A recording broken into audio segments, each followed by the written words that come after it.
dipersembahkan oleh didukung oleh Selamat siang Jong Indonesia.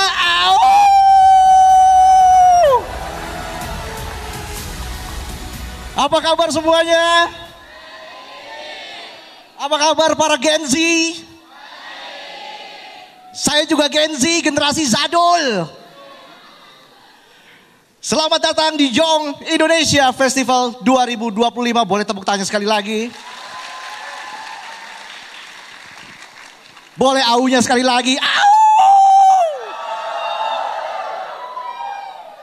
Hari ini kita bukan sekedar datang untuk menonton acara, kita datang untuk menyalakan semangat. Semangat yang 97 tahun lalu membuat para pemuda berdiri tegak, menyatakan satu janji, satu tanah air, satu bangsa, dan satu bahasa, Indonesia!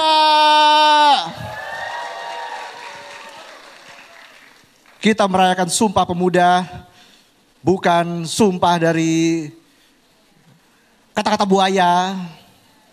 Sumpah kamu yang pertama buat aku. Sumpah aku gak pernah begini sama orang lain. Yang kita rayakan hari ini adalah Sumpah Pemuda. Dan tentu saja kalian semua di sini adalah bagian dari generasi yang akan menulis bab berikutnya dalam sejarah bangsa ini.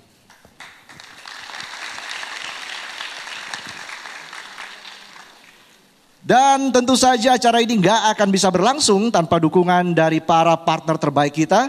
Terima kasih sebesar-besarnya kepada Telkomsel, Halo, dan Astra yang sudah menjadi bagian dari semangat Jong Indonesia Festival 2025.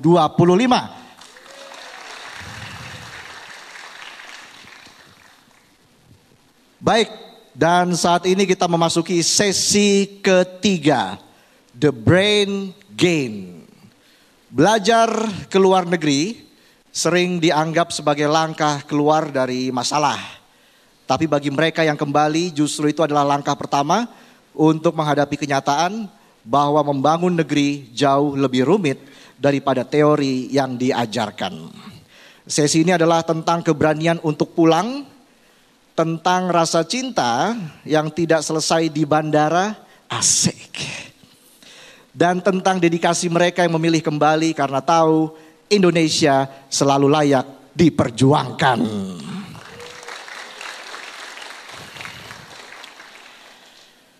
Hari ini kita kedatangan 3 sosok yang luar biasa pastinya.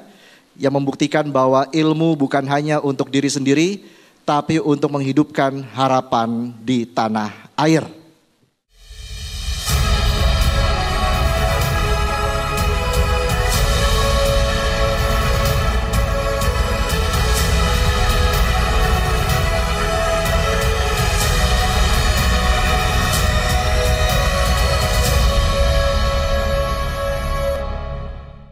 Oke, mungkin sedikit introduction dulu kali ya. Saya Arfi Gadipura, saya sekarang sebagai CEO di Mekari. Jadi kalau Mekari itu sebuah perusahaan teknologi berbasis cloud yang kita meng-serving Indonesian businesses di Indonesia ini. Jadi sedikit background saya, mungkin saya dulu sekolah kebetulan berkesempatan di luar negeri, di UK, S1 dan S2-nya. Dan mungkin tadi kalau dibilang termuda, mungkin termuda pada saat masa saya kali ya. Saya dulu kuliah, lulus umur 19 tahun waktu itu. Jadi wow.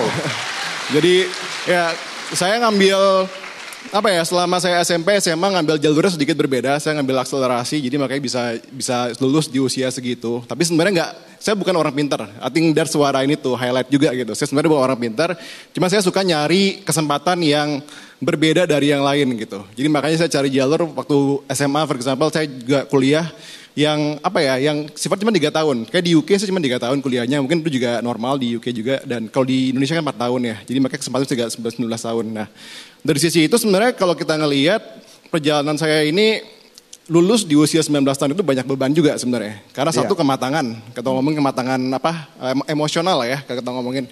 Dan juga di dunia kerja ini kan kita ngomongin dealingnya sama banyak yang lebih senior juga gitu ya. Jadi kalau saya banyak sekali berexperience dengan petinggi-petinggi perusahaan gitu, tapi dilihat sebelah mata juga mungkin sebelumnya, karena mungkin saya umurnya jauh di bawah mereka gitu. saat saya menjadi profesor umur 35 tahun. 35 tahun sudah jadi profesor. Wow, saya minder pasti ya. Tidak perlu minder. Semua ada jalannya sendiri. Ih, keren. Semua punya timelinenya masing-masing. Pada saat saya mengerjakan proyek Oxford AstraZeneca vaksin ini kan.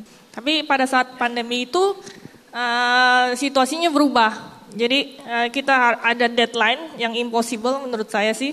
Dikasih waktu 1,5 bulan untuk membuat semua prosesnya.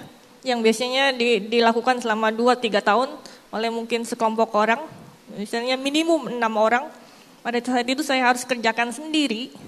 Jadi kerjanya ya lama, 18-20 jam sehari. Ya, 7 hari seminggu selama 6 bulan. Jadi ya waktu itu saya udah kelengar lah, udah nggak bisa selain kerja ya nggak ada aktivitas lain. Makan pun dikirim ke laboratorium 3 kali sehari. Mereka bilang saya nggak boleh keluar dari lab, takutnya kena COVID dan nggak jalan proyeknya. Dan mereka bilang kalau karena kena COVID ya tetap harus bekerja. Gitu. Most likely memang teman-teman yang berasal dari petani ya.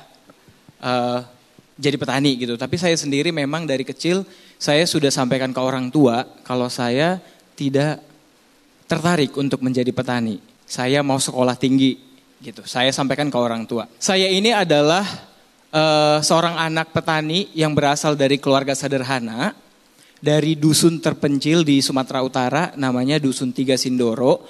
Dulu listrik masuk ke kampung saya aja waktu saya SMP deh kalau nggak salah. Jadi lama lah baru masuk listrik ke tempat saya tinggal. Jadi literally saya ini dari dusun. Tapi saya memiliki mimpi yang besar. Seperti yang saya sampaikan tadi bahwa saya sampaikan ke orang tua saya ingin merubah nasib. Artinya saya tidak mau menjadi petani lagi seperti mama bapak saya. Jadi saya dari dulu memang sudah memiliki mimpi yang besar untuk bersekolah tinggi, untuk mengubah nasib, untuk menjadi lebih baik. Dan akhirnya saya bisa mencapai itu. Saya belajar waktu di sekolah di luar, for example ya, kita ngeliat tuh sistem itu dibuild based on trust and accountability. Artinya apa? Mereka tuh mematuhi sesuatu tuh bukan karena takut, tapi karena mereka memang self-aware gitu. Mau compliance udah self-aware, udah next level gitu. Jadi bukan mentality, bukan servant mentality, tapi actually thinker mentality gitu. Kenapa gue harus ngelakuin A, kenapa gue harus ngelakuin B gitu. Nah, saya ngelihat hal itu yang mungkin saya bisa bawa beda gitu ya pada saat balik ke Indonesia. Buat teman-teman yang masih di sana, belajarlah sebanyak-banyaknya dan nanti come back to Indonesia and then build our country. Kalau mau jadi ilmuwan ya harus bisa menghibur diri sendiri sih. Jadi kuncinya resilience. Jadi waktu itu yang nggak ada kata-kata penghiburan sih. Yang waktu itu membuat saya balik lagi ke proyeknya ya cuman ya memotivasi diri sendiri. Halo, perkenalkan saya Raffi. Saya dari Binus University. Jadi kan saya juga dari daerah, saya dari Solo. Dan saya tahu buat bisa kuliah itu susah. Di sisi lain, dari society di sana dan keluarga saya tuh nggak punya pemikiran sebesar saya. Karena saya kan mungkin udah di sini ya. Dan teman-teman saya dan lingkungan saya udah lebih terbuka. Tapi di daerah tuh benar-benar susah. Bener kata kakak tadi, susah banget. Gimana caranya biar saya bisa push dia? Dampingi dia terus. Nah itu hal yang paling penting. Dampingi dia terus, bantu dia, arahkan dia ke sesuatu hal yang memang dia mau. Yang dia suka. Karena sesuatu yang kita suka, yang kita bilang, oke, one day kamu jadi engineer aja. Tapi dia gak suka ternyata jadi engineer, kita gak boleh paksain. That's why we need to know the person first. Dia maunya apa? Jadi bimbing dia dari sekarang, arahkan, kemudian kasih contoh-contoh real yang membangun, yang menginspirasi dia untuk dia tertanam di dalam pemikirannya. Oke, pertanyaan saya berikutnya sederhana saja. Jika kita bisa kembali ke masa lalu, let's say 10 tahun lebih muda, ya. Apa yang ingin Anda katakan kepada diri Anda? Sebenarnya saya nggak akan banyak ngerubah apa yang udah saya lakuin sebelumnya. Karena I believe semuanya tuh ada dampak positif dan negatifnya. Dan itu ngebangun mentalitas dan karakter saya juga sebagai individu gitu. Jadi mungkin lebih kayak just keep doing what you're doing. I think you're on the right track. Itu sih paling. yang saya lakukan ya resilience dan diligence. Apa yang saya pelajari saya terapkan di dunia kerja. Saya ingin berterima kasih kepada diri saya yang 10 tahun yang lalu, yang berjuang, yang konsisten, yang disiplin, dan belajar banyak tentang kehidupan. Jadi saya akan berterima kasih kepada diri saya, tidak merubah ya, karena menurut saya I did a great job, though. Ya, mungkin kalau saya pada waktu itu tidak belajar dan berhenti di tengah jalan, saya tidak akan bisa ke Columbia University. Gitu loh. Jadi I'll say thank you to myself.